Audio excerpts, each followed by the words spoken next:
I honestly don't. All right, with Raafat Abu Daka is with us. He's a filmmaker. What Makes an Artist is the short film played at the Toronto Documentary Film Festival. We'll probably play it. We're going to play it again at the Carlton Cinemas in 2025. You'll be there, I guess, right? Yeah, I'm looking for. I'm waiting for this. You're Yeah, waiting for it. So, but the film was filmed in Lebanon, correct? yeah. It was filmed almost 3 years ago, maybe more than 3 years ago. Yeah, Okay, and but you're based in Toronto. yeah. I So, am from Lebanon, so I go and come, and I wanted to do this. Yeah, so what do you do in Toronto? I work in city news. It's like city TV news. Yeah, yeah, So you must be busy. yeah. It is a busy city. Yeah, You just went through the was the American election a big busy time for you guys? yeah. It was crazy. Yeah, it was a crazy night. Yeah.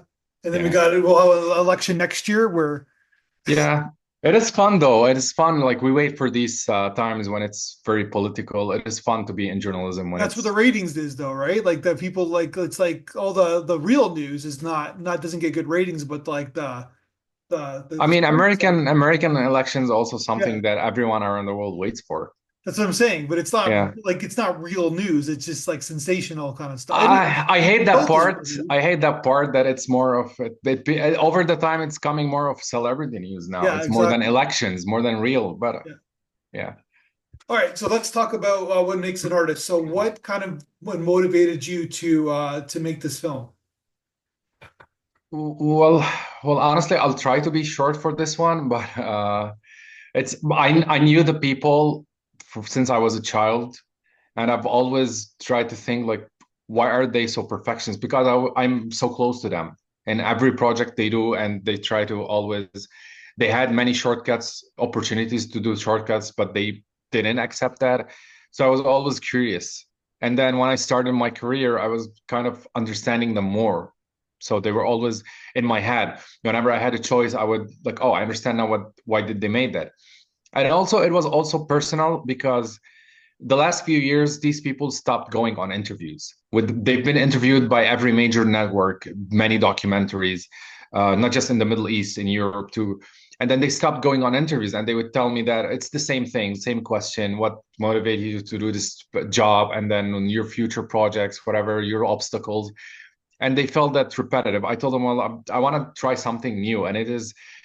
I wanted to challenge myself. I can do a story where if someone is probably a doctor watching and he doesn't care about art, but it still might resemble to him. It's like, oh, I had this thing with my dad. I was like, my dad was my biggest obstacle. Or I don't know, like what is even outside from the theme of art, something that is what drives a human being, not just to make money and get a good job. Like, why do you want to stand out from others? So that was something I wanted to work on. And I chose them because something all my life being close to them, I saw that that's what they are. They don't want shortcuts. They want to do something that's real. And it's for our culture also. The people they do, the art they do is important because these figures they do statues about, these are very powerful political figures that they are resistance images or icons, and they are fighters who with time it is people forget. But then when I met those artists and then get to know the people behind the statues, I was like, they still resemble our times. So there are, I got to learn my own history through those statues. That was also something I wanted to work on. So okay, so it's about these like with like just to give context, it's about these two brothers that how did you know them? Like they were friends with them growing up? Like how was your relationship with them? Yeah, I was like from a similar town, and actually, it's funny. In the documentary, a guy says that there are actually three brothers, but the younger one doesn't go on interviews. His like that's not me. He never been interviewed. Okay. So, but he is in one Figure the of the. youngest one would be the one wants to be interviewed the most, right? Considering the Yeah, I generation. tried. I've been like I was after I did this. I was like thinking that when I'm go to Lebanon, I'm gonna try to interview him, but so the second brother, he says in the middle of the film that he worked with a plumber. The idea was Yeah, just to survive because he didn't want to work with his dad. yeah. That plumber is my dad. That's how I know them. So Oh, it's wow. yeah, yeah. So your dad, so you do you I'm assuming you know plumbing then as well. I'm bad at it, but I should have learned it before coming to Canada because it pays much here, more than my job. But I didn't. Yeah, Well, yeah, if you're good at it, so it's supply and demand, right? Like there's yeah, so many condos and like backed up sinks and backed yeah. up toilets and people don't know what the hell they're doing, I right? didn't want to do it when I was a kid. Now I regret it. Yeah. I remember those calls. Like I remember I was living in a condo and the call was like this ridiculous price, but you couldn't, you're like your toilet was like was Yeah, was you're it doesn't, screwed, right? You Matthew. It couldn't, doesn't yeah. honestly pay in Lebanon. Trades don't pay much in Lebanon. Yeah. It's the opposite. Yeah, Well, but like I said, the funny thing is in Canada, people like there's demand for yeah, these like electricians and plumbers and yeah, etc. yeah. Like they want people to go to school for it. True. It's also because the economy in Canada is based in a high level on real estate. So that's why trades are really in demand because that's like half the economy. So in a way, yeah, Do that, yeah. That makes sense because if they're whenever construction, whenever they're building something, they need to have they bring these people in, right? So yeah. I yeah, mean, and you saw like even they want to do maintenance on the gardener, they're gonna close it for 3 years. It's like that's too much. That's too yeah, long. yeah. So yeah, Like we live in Toronto, so Eglinton Road has been in construction for over a decade, it seems like. So yeah. Oh, yeah, there are roads that since I came to Canada, they're still the same. Nothing changed. It's like yeah. when are they gonna be done? Yeah. Yeah. Well, that's another documentary right there, right? So Yeah. We would do documentaries and they would still maintenance wouldn't be over. yeah, but there's obviously if you get into the minutia, there's reasons for Yeah. for that. Okay, so let's it's interesting. What I found most interesting about your film is that you interviewed them separately and they're wearing the same shirt. Yeah, that's like their museum's uniform, like Yeah. Atelier Assaf. So it's But you kind of separated them. You didn't put them together. no, yeah, Yeah. because it's nice to have it personal because like so in our culture, these aren't things you would say normally, like, oh, I wanted to be better than my dad and or I wanted to stand out. It's more of like it's not considered very humble or it's not something common to speak about. So I thought like if one-on-one would be more personal. And that's like, so the funny thing, the interview is like, that's the second part of it that I use because when you're interviewing someone very personal, you would talk for almost 30 minutes before them trying like, as if like, what do you say in English? Like you crack the outer shell and they Mhm. start talking more Yeah. Yeah. personal. Yeah. So yeah, that's like, I think we talked like 30 minutes before it got to this level. It's like really Of personal. course. Yeah. Totally. And then like the father is like is like it's present and they're it's you know what I mean? Like it's like they're that the father is definitely a shadow in their lives. Yeah, yeah. I met their father. Their father, well, unfortunately, he died in COVID. But they got to the goal they wanted to have him proud of them and acknowledging their work. They got to this point. Yeah. Gotcha. And then so you just you like so these guys are like you said you've been like friends with them forever. So basically you kind of like when did you pitch them to do this documentary? So I did it once in 2010 for my school, but it was like for graduating. It wasn't really a real documentary. It was just my senior project. But they did it out of how do you call it? Like because of politeness, because a friend of the family. But for the last few years, they weren't being interviewed. They were refusing to be interviewed. So I had a kind of a debate with them. It's like, I'm gonna do something special. They're saying it's gonna same thing. Well, what's our next project? The best project, the favorite project? I told them I don't care about that. They said, "What do you care about?" I told the bigger brother, the one with the long hair, told him, "Why didn't you become a doctor and made more money?" He said, "Well, he was like silent for a few seconds, and then he started talking about his personal experience." And I told him, "Yeah, that's all I wanted to know."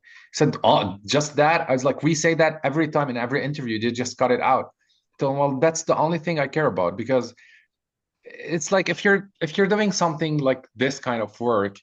And then I don't want them telling me what's the favorite work or what's more beautiful. I can see it. If I can see it visually, I don't want them telling me. I want to know what's the reason behind this success. That's what I wanted to do. And that's when it kind of like he said he was very against the idea, the older brother, and then like, all right, let's do it then. It's fun. Yeah. And then he was very expressive in the film. So Yeah. eventually Yeah. So I'm assuming they watched the film. Yeah, yeah. What was their thoughts? Did they ask for any changes? Like, were they okay? No, they said they were proud. And for me, that was honestly my challenge because I know how they are very perfectionist and it's not easy to for them to like something. So when I showed to them, I told them like we can change anything if you're not okay with it. They said it's better than they ever seen. Yeah. It's they said that's like probably they said something like that's the only story that ever been the only interview that ever been personal to them. Carrying the line that stuck out for me was carrying the history into the future. Yeah, So like building these kind of amazing sculptures that like kind of reminding me of Mount Rushmore. Just speaking of America, yeah, like the Mount Rushmore kind of yeah, precision in the faces. yeah. Well, actually, like that's the thing that I was also intrigued by these people as not just friends, but when I get to like, so the people you can see in the middle of the film, you hear the music, you see the statue, but you hear their music. Yeah. Their content is very political, and it was done in an era where it wasn't very okay to really express yourself in politics because in Middle East there's always affairs. There's problems with the current governments, the local governments, and then you have like the Eastern imperialism, Western imperialism. You have Israel. There's always influence. There's always occupation. There's always battles with certain forces. So these people have made plays and art in the 80s and the 70s, and when times where it wasn't okay, and they like kind of they've had incidents. There's one of them was suspected to be killed because of his opinions. So when I saw the statues, I started researching those figures, and just like this is my own country's history, but I didn't know about this much. So I was like knowing new things, the history of my country, and I was like, oh, we've been fighting before, not just now, but we kind of forget because we have so many affairs every few decades, every few years, you know? So that's my worry, right? Like I don't know if they're worried. Maybe I'm just a negative. Is that something's going to happen to these artworks, right? That the new administration or something is going to do something with them. Like, is For that like you mean the brothers? no their work, their statues? Like, just like someone's going to damage them. Um, Yeah, I think it like the area they're in is kind of the area that's not directly affected by the war right now. So it's like you if you watch the news, what's going on currently? There's like Temple of Baalbek. That's the number one worry of every Lebanese that the temple might be destroyed. But that's a different area. So it's very political and it's very long. I would like to discuss it with you if you want, but it's like currently they're safe. Their work yeah. is safe. No, but also like, I'm just thinking about the future too. Like new government, new people. Like they want to hide the past. You know what I mean? Like it's just Yeah, like yeah. yeah, Well, you know how propaganda works. So you create a narrative, and yeah. then it could be completely against your older narrative, your older That's what I'm regime's saying. narrative. Yeah, yeah. So it doesn't matter. It's like that is an era that's already gone. Whatever, even regardless how corrupt a new government is gonna be, it this wouldn't affect them. It would motivate the people, but the people aren't this free to dig up the purse and learn and get the motivation from people who were oppressed before because they're same kind of facing similar threats and fears every decade. So I think in terms of government speaking, they're safe. Well, if you study like you obviously know 1,000 times more about Lebanon than I do, but it's like just from its Cole's Notes kind of version, it's like it's a kind of a fascinating country. It's been through a lot, Yeah. especially in the last 100 years. Like Yeah. France occupation and then like independence. It's like that's and we go on and on. Civil War, right? Like it's been a lot happening.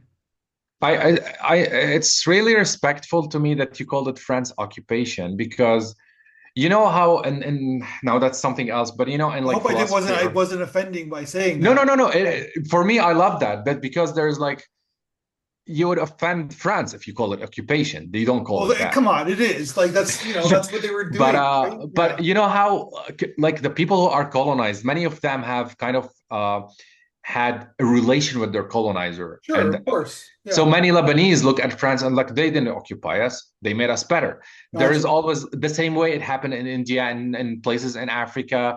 There is this relation between the colonizer and the colonized. So now it's in Lebanon. If you say France occupied you, many people would argue no. But I really admire that you called it occupation because, yeah, it was. Unfortunately, it was like many others. Yeah, And then after the war, after World War II, it just kind of everything kind of blew up in it. Not yeah, like I'm talking metaphorically after the war, meaning that things just shifted, things changed everywhere, right? yeah, Like just the ripple effect of what happened, right? So yeah, yeah, so yeah, there's a lot of countries can, and then the thing is though, there's an ignorance within the Western world about history besides our own history, I guess, too, right? Like about all these country situations that yeah. happen. Like it's only 80 years old, right? Like it's like the history we're talking about, but True. it's still like we don't think about it because it's not us, right? So Yeah. Well, to be fair, also when I came to Canada, I mentioned this to my friends, the Canadian friends. I was like, I really tolerate not knowing other people's histories because, like, come on, like I've been 3 years in Canada. We're struggling in this rat race. You don't have the liberty and the luxury to be aware of every other things. But I would say I can only not judge, but I would only be accountable if I'm to be an activist on a certain cause that I don't know of. Let's say I'm about to speak my mind of what's happening right now. This is where the time where like, all right, I should learn something before getting to a conclusion. But in normal times, there's always oppression and problems all over the world. Even now, it's like people look at Ukraine and Palestine, but there are other countries too. And it's like it's bigger than us, you know. It's like there's if we're gonna think about our responsibility, you think that we can do much. And it's like I don't know if it makes sense, but many countries other than these two are facing similar problems, but don't get the same probably coverage. Or and also the bigger countries that are using other teams as proxy for their benefits, they don't even say much about it. And so, in a history full of oppression and wars, and um, it's hard to know everything. That's all so yeah.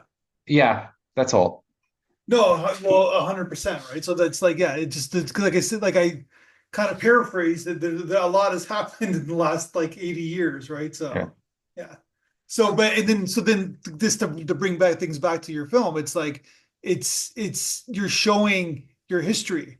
So you're showing these guys who are talking about these historical figures, and you have some stock footage yeah, of some of their statues that they did, and it's sort of like and it's documented. So this film is here forever. It's documented. yeah. The question I have is that you kind of have your production company kind of beginning. It seems like you this is kind of like the first like there's more of these films that you want to make or have Yeah, to make. true, true. Well, honestly, I'm working on something else, and I'm sure gonna submit it next year to your festival. It's well, it's about art, but it's and what's happening on Palestine and the indigenous history in Canada. So it's gonna be a year. I've been working on it for more than a year, and I need another year. It's a feature, and Oh, it's a you would feature. Okay. you'll be the first to know because I'm gonna submit it I'm to sure I your won't be, but festival. thank you. Yeah. But so you're making a feature film now. Yeah, And you're using the parallel of like our culture with that culture. It seems like kind of like yeah, yeah. yeah. Because as a journalist, like I've been working so much on many stories, but even coming here and the multiculturalism, and then it comes to me that people are the same everywhere, no matter how I mean, I'm not saying it in a political way and like as if I'm running an election, but I'm saying it in a way that people are really the same struggles, same interests, same past, everything. They just like they change language and uh, color, but the struggles are the same. So I found many similarities. And then you got two communities here kind of aligning together. So I'm working on this project. I've honestly started working before the war and then but on a similar topic and the war happened. So I've been working more than a year on it. Yeah. Yeah, but like you said, like can't we just all get along? I guess it's like the whole like it's I mean, I think it's easy to get along. It's just like political interest will always be a priority for people getting along though. is it more about religious ideology than political interests, or is it more political interest than religious ideology? I honestly don't think so because I've been studying this for long, but think about the countries who are like now fighting Jewish and Muslims. They lived together before and it was okay. Yeah. They live here and it's okay. And then look about it like when the whole trend of like the early 2000s, look about North America, liberalism, and when the Democrats were in power, and there's so much about inclusivity. Everyone got along. It's like, all right, let's try inclusivity. It's a cool thing. And then now people are getting mad. It's like, oh, we don't want it. You're getting like more conservative values coming back. So it's just like if politics stopped using everything as a left and right, I think everyone can get along because at the end, no one cares, you know? Yeah. But in the Western world, like it always ebbs and flows back to the left to right, left to right. Like if you look Yeah, at in my lifetime at least, right?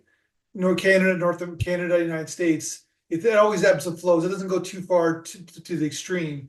That's the worry that everybody kind of worries about, like that push, right? yeah, Pushing too far to whatever direction that obviously we're going into the right yeah, direction, right? yeah. So, because when it pushes too far, that's when things get dangerous, right? So, True, true.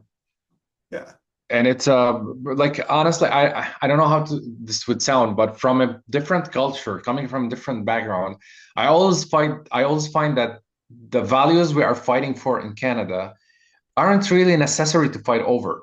Like think of US as an example. People are still fighting over gun rights and abortion rights for the last 100 years. It's like politics is should be something new. Like especially with the inflation and with the cost of living, with the real estate market, we have really more important things instead of fighting about things that already we've been fighting for forever on. yeah. So yeah, that's why I find politics here is like it's not really worth the fight between the left and right. But then again, I wasn't born here and raised here. If I was, I would truly be thinking the same as having it as a priority. Well, But because you know what you know, right? So, yeah, at the moment, I only see is like Canadians should fight for better living rights. That's all. It's like we have so many homelessness, so many crimes. Those should be the only issues. And then when you have your utopia, then it's like I want to decide which color is better or which I mean like decoration. To me these things parties fight over here are more of decorative than real rights we should be having. well, because you're talking about like politicians, they talk for votes, right? So they don't really Yeah, care about homelessness or yeah, true. because those people don't vote, right? So basically, Yeah. so that's the Yeah, problem. that's a sad way, but it's yeah, I think you're true. Yeah, it's a Yeah. sad, but it is. Yeah, So that's the problem. That's the problem with capitalism is that yeah. it's all about victory, right? And So honestly, I was just seeing this because I was just telling a friend that when I first came to Canada and came downtown, that's one of the first cultural shocks, homelessness. I yeah, was feeling so much guilt. Why are there so many people in the streets? I was feeling guilty that what should I do? How can I help? I can. And then seeing so many of them is like, even if I'm giving them money, but I can't give them all money. I can give them houses. But then you kind of adapt. A year later, I was just like walking next to them and then as if like they don't exist. And it's very sad in how this city is struggling. But yeah, that's a good story right there, what you just mentioned, because it's like you get jaded or you get yeah, you get institutionalized in your environment, yeah, right? So yeah, yeah, yeah, and you shouldn't, but because we're worried, you're worried about your day, right? You're worried about yeah, your that's own true. rent and your own That's true. job and your own stuff, right? So It's funny that I never understood rat race. I thought we had rat race in Lebanon, but in Canada, I whenever I have 2 days off are the days that I start thinking about myself and it's like, oh, I'm not in a good place, or I this is what my emotions are. Because working every day is like I'm not thinking about those. I'm just like a robot, like a autopilot mode.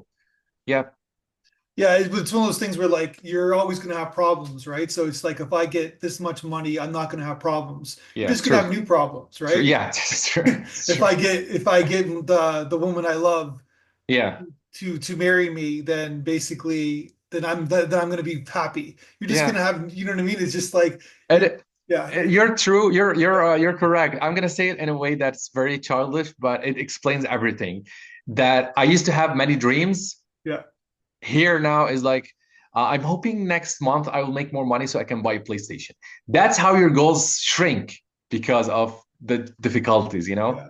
You deserve it. You deserve PlayStation. Yeah. Yeah. I need it. Yeah. You No, know, you need 100%. Yeah. yeah, to like let some stress away with it. Yeah. Well, I think this is a fantastic film. I'm looking forward to showing it at our, like I said, in January. We'll show it at our documentary festival. Yeah, I just think that I'd love to see more of what you're doing because I think you're just scratching the surface, right? With this film, and you can tell that there's themes that you want to Yeah. explore as a doc. I think that's what you. I'm assuming that's what you want to do. You want to be a journalistic documentarian. Yeah, true. I've came into journalism for that reason. Yeah. I wanted to do documentaries.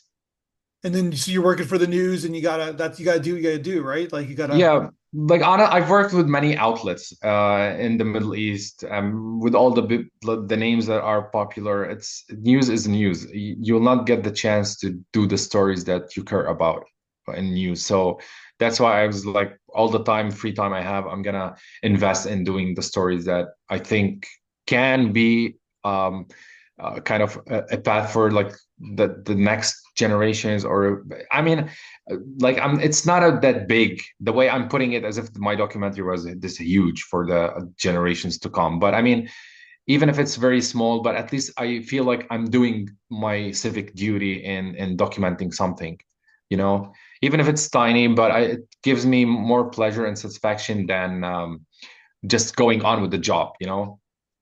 So yeah, I'm hopefully I will still work in this. Well, on that note, let's yeah keep at it, and we'll talk do this Uh, podcast again when you make your next when your next film is finished, I should say, and Sure. we'll talk in person in the Uh, Q&A in a couple of months. Thank you so much, Matteo. I just want to add, like, after, like, not for the interview, um, this has been very nice to chat. Also, I was like, because I know you helped me with the Carlton, you told me I did something wrong. Didn't book my place in the January 30. So, also like to give back, I would take my camera, take some photos of help you with the photos, whatever you need. I will take. No So. issue, man. It's all good. I No, no, yeah. I'm happy to take photos of the event and just like share the photos with you. What I want you to do is I want you to sit down, enjoy yourself, All right. take in what people are saying. You don't need to work.